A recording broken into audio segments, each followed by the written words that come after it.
Good morning students. Welcome back to our online classes of BA Part First Year English Literature started by our own college Srimati Ramkumari PG Mahila Mahavidyalaya. Students, previous class में अपनी poem a song for saint Cecilia's day चल रही थी जो कि अभी complete नहीं हुई है, ठीक है। और इसको लिखा है जॉन ड्राइडन ने।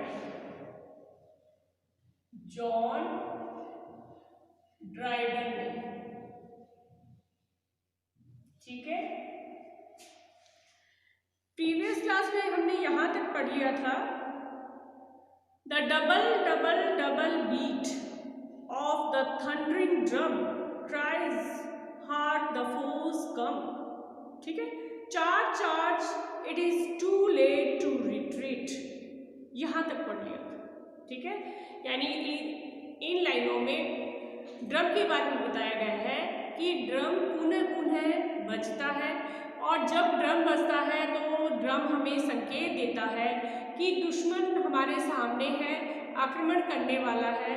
और अगर अब इस समय हम पीछे हटते हैं तो ये क्या है, बेकार है, ये हमारा पीछे हटना व्यर्थ है। आगे है the soft complaining flute, flute बोलते बांसुरी को। In dying notes discover the woes of hopeless lover whose dirge whispered by the warbling youth. Okay, यहाँ से थोड़ा जहाँ से इंपॉर्टेंट है मैं लाइनें लिख रही हूँ आप लोगों के लिए। The soft complaining flute, the soft complaining flute, the soft complaining flute, okay. In dying notes discovers, in dying notes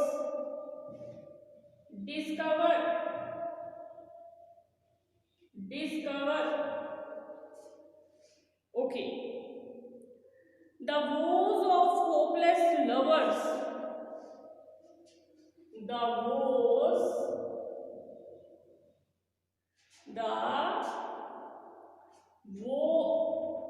woes of hopeless lovers,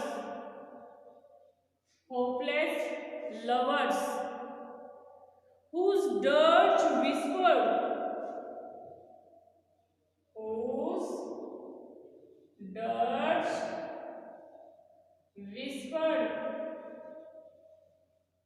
whispered, okay.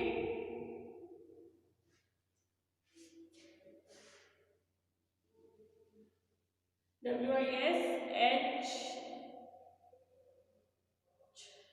sorry, WIS, okay.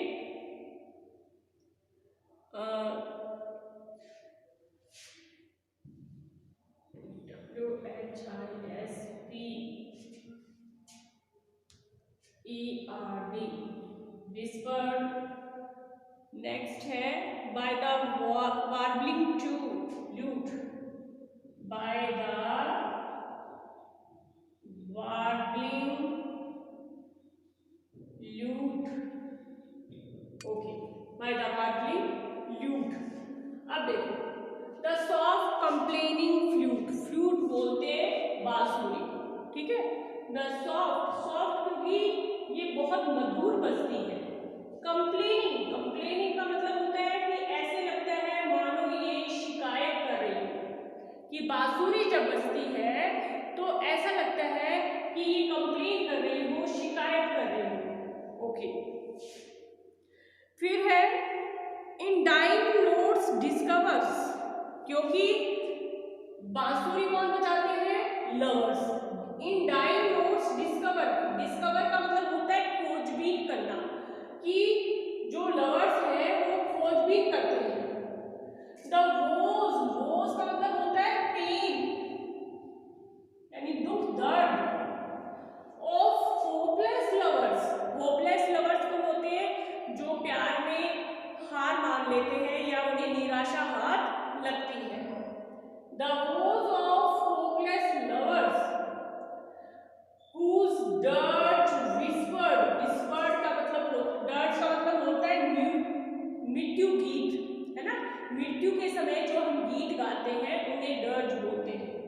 Whispered, whispered का मतलब होता है धीरे धीरे बोलना, बुदबुदाना, फुसफुसाना। Bye the वार्बलिंग लूट, ठीक है।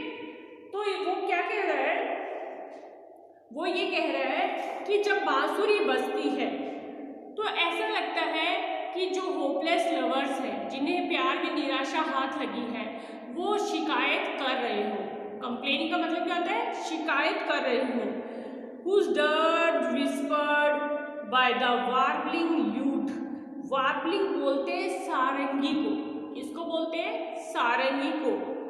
और ल्यूट यानी पक्षी की तरह कूकना, यानी सारंगी जब बजती है तो वो पक्षी की तरह कूकती है।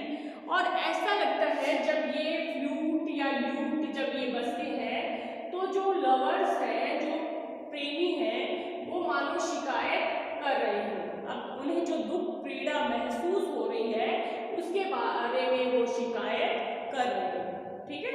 तो यहाँ फ्लूट आपकी और ल्यूट ये क्या हो गया, ये आपके वाद्य यंत्र हो गए, ठीक है।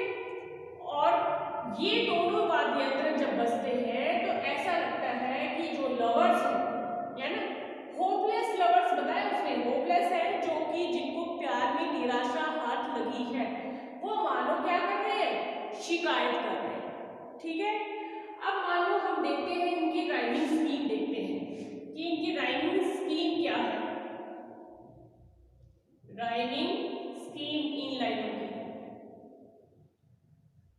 तो स्टूडेंट्स मान लीजिए राइमिंग स्कीम में हमने पहला word the soft complaining flute, flute को देखा, फ्लूट को मान लिया हमने ए मान लिया, क्या मान लिया, ए मान लिया। अब आओ नीचे इंडाइल नोट्स डिस्कवर, डिस्कवर को मान लिया हमने बी मान लिया, ठीक है। अब आ जाओ the rose of hopeless lovers, discovers lovers, देखो सेम मिल रहा है, O V E R S, O V E R S, तो बिल्कुल राइम कर रहे हैं आपस में। तो इसलिए राइम करने के कारण जब ये बी है तो ये भी अपने आप में क्या हो गया, बी हो गया, ठीक है। अब लास्ट लाइन पे आ जाओ, whose dirge whispered by the warbling lute, flute और ल्यूट ये दोनों राइम कर रहे हैं आपस में, फ्लूट ल्यूट, तो इसको दोबारा हमने क्या मान लिया, ए, क्योंकि ये और ये है ना दोनों आपस में राइम कर रहे हैं, इसलिए ये जो इसको हमने ए माना है तो इसको भी ए मानेंगे।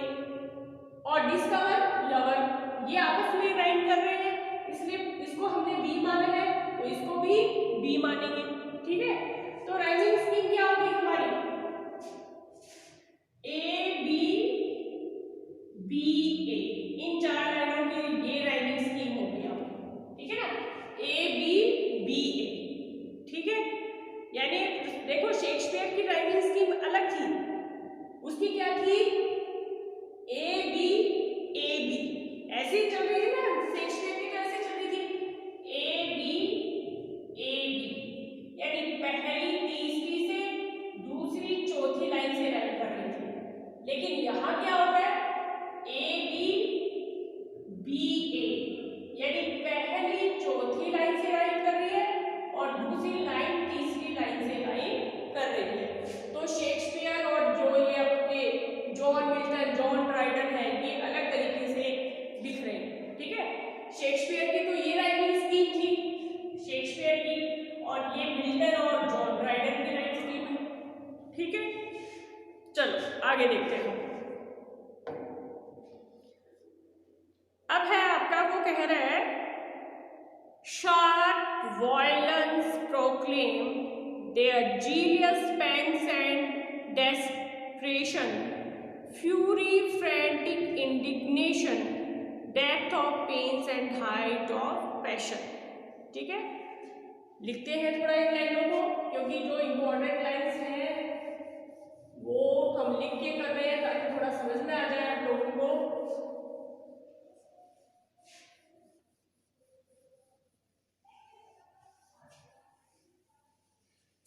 क्या बोला उसने, शार्प वॉयलेंस प्रोक्लेम, शार्प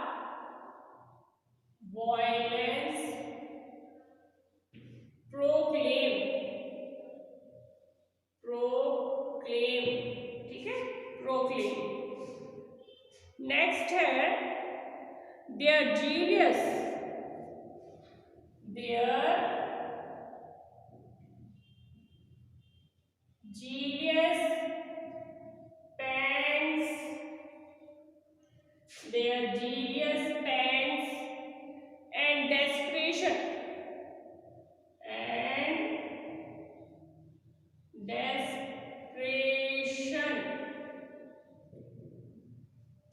ठीक है। Okay, fury, fury, fury, frantic, fury, frantic, indignation, indignation, indignation, okay, indignation, depth of pains and height of passion, depth of pain and height of passion, and height of passion, ये देखो, ठीक है। ये आपकी next 4 lines है। देखो, sharp violence proclaim, ठीक है। प्रोक्लेम का मतलब होता है, वॉयलेन तो आप जानते ही हो, वॉयलेन जो हम बजाते हैं, ठीक है। अब वो कह रहा है प्रोक्लेम, प्रोक्लेम का मतलब होता है घोषणा करना, बताना। देयर जीनियस, जीनियस का मतलब होता है इच्छा। Pangs and desperation, pangs and desperation का मतलब होता है कि निराशा, यानी गहन निराशा के बारे में। डेस्परेशन यानी निराशा, दुख और गहन निराशा के बारे में बताता है। कौन बताता है? वॉयलिन। यानी जब वॉयलिन बजता है या हम बजाते हैं तो वो ये घोषणा करता है, क्या घोषणा करता है? वो किसी के दुख, दर्द, निराशा और इच्छा को व्यक्त करता है। कौन? वॉयलिन, ठीक है। अब कह रहा है आगे कि फ्यूरी, फ्यूरी का मतलब होता है क्रोध, फ्यूरी, फ्रैंटिक यानी उन्माद, है ना। और कह रहा है इंडिग्नेशन, इंडिग्नेशन का मतलब होता है रोष, जो हमारे अंदर एक प्रकार से गुस्से को ही बोलते हैं, ठीक है। डेप्थ ऑफ पेन्स, अत्यधिक दुख, डेप्थ ऑफ पेन्स का मतलब होता है अत्यधिक दुख। And height of passion, height of passion का मतलब होता है प्रबल इच्छा, हाइट ऑफ पैशन का मतलब होता है प्रबल इच्छा। ये सब भी वॉयलिन बताता है, ठीक है ना। तो देखो, वो अलग अलग वाद्य यंत्रों के बारे में हमें बता रहा है। अलग अलग वाद्य यंत्रों के बारे में क्या बता रहा है कि सबसे पहले उसने तुरही के बारे में बताया कि तुरही के अंदर कर्कश आवाज निकलती है। तुरही जब हम बजाते हैं तो ये हमें सावधान करती है कि हमें अपने हथियार उठा लेने चाहिए, क्योंकि दुश्मन हमारे बहुत करीब है, नज़दीक है। उसके बाद में उसने ड्रम, ढोलक, ढोलक के बारे में बताया कि जब हम ढोलक बजाते हैं या ढोलक बजता है तो उसका मतलब ये होता है कि दुश्मन धावा बोलने वाले हैं या बोल दिया है, और अगर उस समय हम पीछे हटते हैं तो ये हमारे लिए घातक साबित हो सकता है, ठीक है। फिर उसने किसके बारे में बताया? फ्लूट और ल्यूट के बारे में बताया। फ्लूट और ल्यूट यानी सारंगी, ठीक है। सारंगी के बांसुरी और सारंगी के बारे में बताया। फ्लूट यानी बांसुरी, ठीक है, और ल्यूट मतलब सारंगी के बारे में बताया कि जब ये बजती हैं तो ऐसा लगता है मानो जो प्रेमी है, वो जो जिन्हें प्रेम में सफलता हासिल नहीं हुई है, वो मानो शिकायत कर रहे हैं, ठीक है। अब उसमें वॉयलिन के बारे में बताया।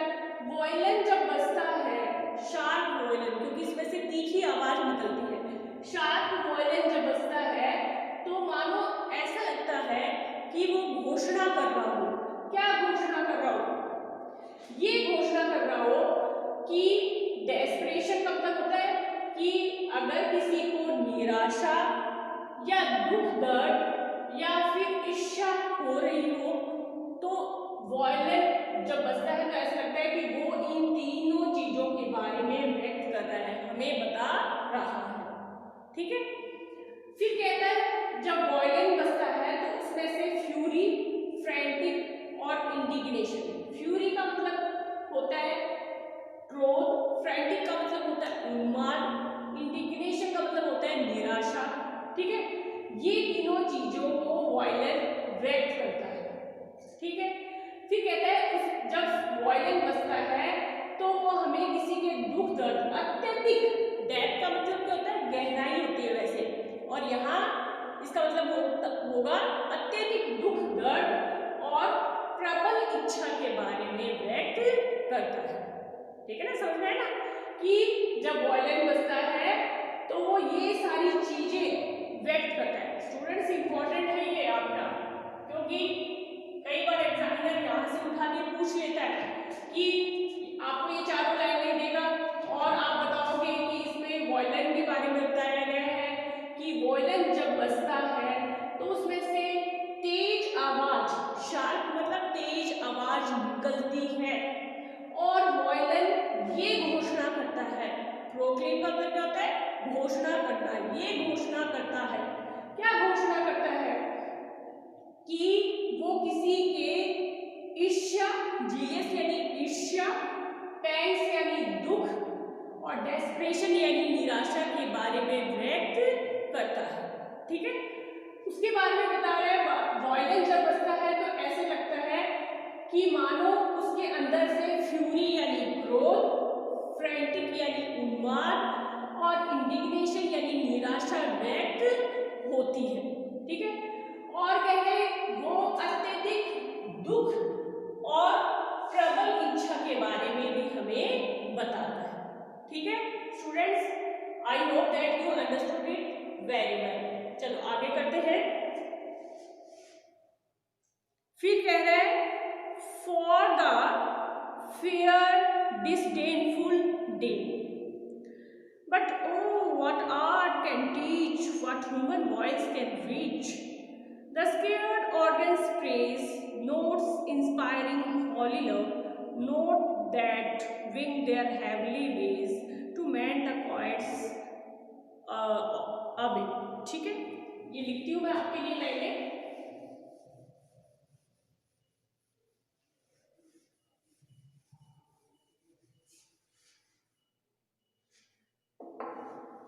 कह रहे for the fair,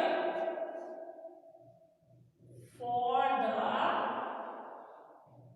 fair, okay, for the fair disdainful day, disdainful day, okay, disdainful day, but oh, but oh, what art can teach, what art can teach, what art can teach, what human voice can teach, ये बड़ा है आपका, what human voice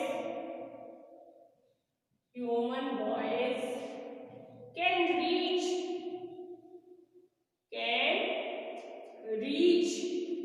okay, can reach, the scared organs praise, the scared organ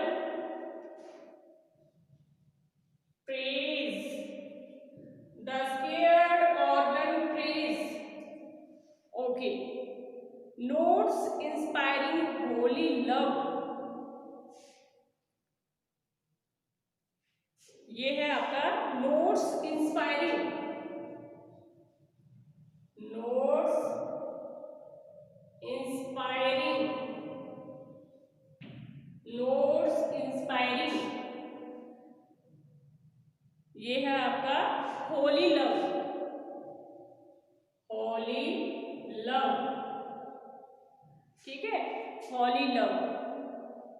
आगे है, ऊपर लिख रही हूँ बिटा के आपका, ये 2 लाइनें ऊपर लिख रही हूँ यहाँ। आप कह रहे हैं होली लव तक लिख लिया हमने, उसके बाद में कह रहा है notes that wing, notes that wing, okay, notes that wing their heavenly ways, their heavenly ways, okay, to mend the poets,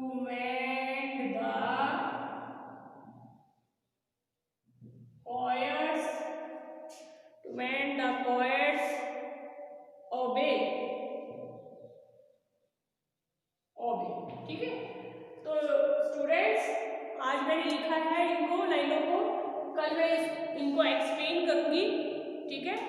और तब तक के लिए thanks and have a nice day.